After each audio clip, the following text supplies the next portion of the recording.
હાલમાં જેટલી પણ આપણી હોસ્પિટલ છે એમાં ટેસ્ટિંગની વ્યવસ્થા ઉપલબ્ધ કરાવી દે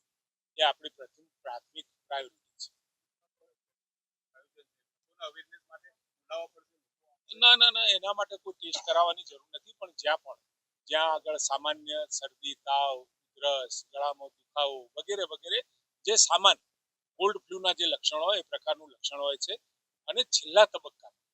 ગળું દુખાવા પછી ક્યાંક શ્વાસની તકલીફ થતી હોય એવું માલુમ પડે છે. એટલે આ બધા જ કેસની અંદર, અને આ પણ રોગ જે છે એ જે એનો પ્રોટોકોલ છે એના માટે કોઈ વ્યક્તિ દવા નથી, પરંતુ એ લક્ષણ આધારિત એની ટ્રીટમેન્ટ છે, અને લક્ષણ આધારિત ટ્રીટમેન્ટ કરતા કોઈને તાવ આવ્યો છે ને તાવની દવા આપતા એ મટી જાય છે, અથવા તો શરદી થઈ છે, છીંકો આવે છે વગેરે વગેરે જે લક્ષણો છે કે ગળામાં દુખાવું છે એની લક્ષણ આધારિત આપણે સારવાર કરીએ છીએ. અને એમાં જ્યારે આપણને માલુમ પડે, ને ખાસ કરી આનું વધારે અસર નાના બાળકો અને જેનામાં ઇમ્યુનિટી નથી, જેનામાં રોગ પ્રતિકારક શક્તિ નથી, એવામાં થવાની શક્યતાઓ વધારે છે.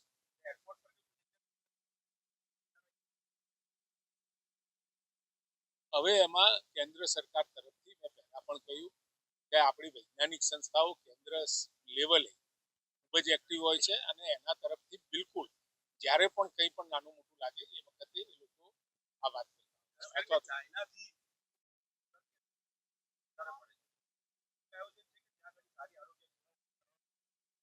અત્યારે મારો મુલાકાતનો હેતુ એસએસસી અને ગોત્રી હોસ્પિટલનો એટલા માટે હતો કે રાજ્ય સરકાર આદરણીય ભૂપેન્દ્રભાઈના નેતૃત્વમાં અમદાવાદ જે મેડિસિટી તરીકે વિકસ્યું છે એ જ રીતે દરેકે દરેક ઝોનમાં સૌરાષ્ટ્ર હોય કે મધ્ય ગુજરાત હોય કે દક્ષિણ ગુજરાત હોય, દરેક જગ્યાએ મેડિસિટી જેવી સ્પેશિયાલિસ્ટ સારવારો ઉપલબ્ધ થાય એનો અત્યારથી જ પ્રયત્ન ગયા વર્ષથી આપણે ચાલુ કર્યો છે. ગયા વર્ષથી એના એક વર્ષ પહેલા ચૂંટણી પહેલાથી ચાલુ કર્યો છે.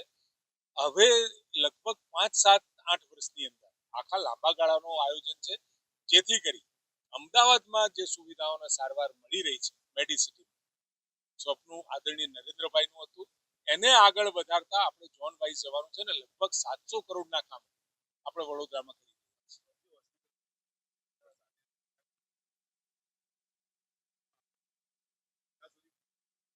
ગોત્રીમાં જ્યારે ગોત્રીમાં હું મુલાકાત લેવા ગયો એ વખતે ત્યાંની હજુ વિઝિટ મારી બાકી જ રહી છે. અત્યારે હું એસએચજીમાં આવ્યો છું. દરેકે દરેક ઇન્ફ્રાસ્ટ્રક્ચરના કામ હોય, આરોગ્યની સુવિધાઓ હોય, કેટલાક સજેશન સૂચન અને વિગતો મેળવી અને એના માટેની યોગ્ય આપણે ડિરેક્શન આપીશું. હાર્ટ અને ન્યુરો સર્જન આપણી પાસે અવેલેબલ થાય, આપણે દરેક રીતે સ્પેશિયાલિસ્ટ અને વર્ગ એકના, અને હમણાં જ સ્પેશિયાલિસ્ટ માટે પણ આપણે ખાસ પેકેજો પણ જાહેર કર્યા છે. જેવા મળશે ઉપલબ્ધ થશે તો આપણે ચોક્કસ એને આપી દઈશું, પરંતુ તમારી જાણકારી ખાતર કહી રહ્યો છું કે સ્પેશિયાલિસ્ટ ને સુપર સ્પેશિયાલિસ્ટ માટે ગઈ વખતે 2600 સીટો આપણે પીજી અને સુપર સ્પેશિયાલિસ્ટની આ વખતે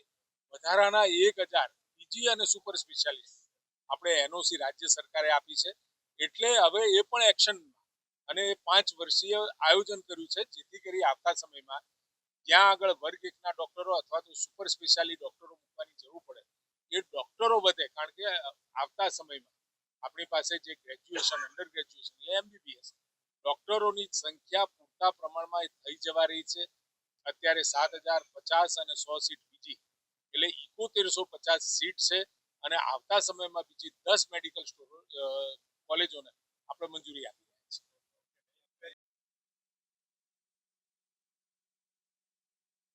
ડુંગરપુરથી તમે જ્યારે સવારે મને પ્રશ્ન પૂછ્યો એ વખત મારી પાસે નથી, પરંતુ એના પછી માલુમ પડ્યું કે એક કેસ 2 માસનું બાળક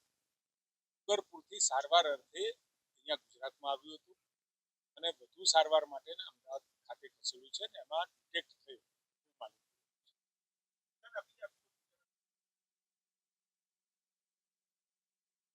કોઈ પણ સંક્રમણ અને સંક્રમણ આખા ભારત ઉપર જ્યારે ભય મંડરાતો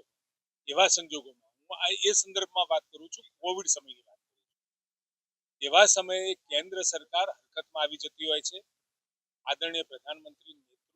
મોદી સાહેબના નેતૃત્વમાં નડ્ડા સાહેબ અને આપણી પણ જેટલી વૈજ્ઞાનિક એજન્સીઓ છે એ તરત જ એના ઉપર કીન ઓબ્ઝર્વેશન કરતી હોય છે અને એનું પૂરેપૂરું મોનિટરિંગ કરી અને ભારતની અંદર શું કરવું જોઈએ એની સલાહ સૂચનો એસઓપી ત્યાંથી જાહેર થતી હોય છે અને એ પ્રમાણે બધા જ રાજ્યો એમાં પાર્ટિસિપેશન કરી અને ભારતની જનતાને અને પોતાની રાજ્યની જનતા માટેની ચિંતા અત્યારે આપણે એસએસજી માં બેઠા છે અને કોર્ટ કેસમાં છે મેં કહ્યું કે જ્યારે જ્યુડિશિયર મેટર હોય એટલે એની અંદર કોઈ ચર્ચા કરવી અસ્થાને છે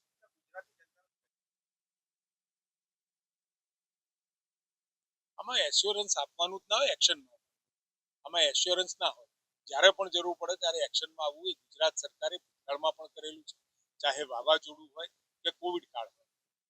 જનતાને માટે જેટલું શક્ય હોય એટલું રાજ્ય સરકારના આરોગ્ય વિભાગ કામ ડૂઝ એન્ડ ડોન્ટ આ બધા એસઓપીસ ને એ જરા સાવધાની સ્વરૂપે એની થવાની જરૂર નથી પરંતુ સાવધાની સ્વરૂપે એ જે ત્યાંથી આપણને કેન્દ્ર સરકાર તરફથી જે પણ કોઈ સલાહ સૂચનો મળે એ લોકો સુધી પહોંચાડવા કોઈ નવી ચેલેન્જ નથી કોવિડ જેવી ચેલેન્જ ને પણ આદરણીય પ્રધાનમંત્રીના નેતૃત્વમાં આખા દેશે એનો સામનો કર્યો છે આ કોઈ ચેલેન્જ નથી પરંતુ ઇન્ફેશિયસ જેને ઇન્ફેક્શન વાળો રોગ કહી શકાય એ પ્રકારનો એક રોગ જ છે કે જેની અંદર શરદી ઉધરસ તાવ ગળામાં દુખવું વગેરે વગેરે લક્ષણ એ સંક્રમણ ફેલાતું હોય છે ને એક ચેપી પ્રકારનો વાયરસ અને એ આ વાયરસ એ કઈ પહેલો નથી આ 2001 થી એ ઓળખાયેલો વાયરસ અમદાવાદમાં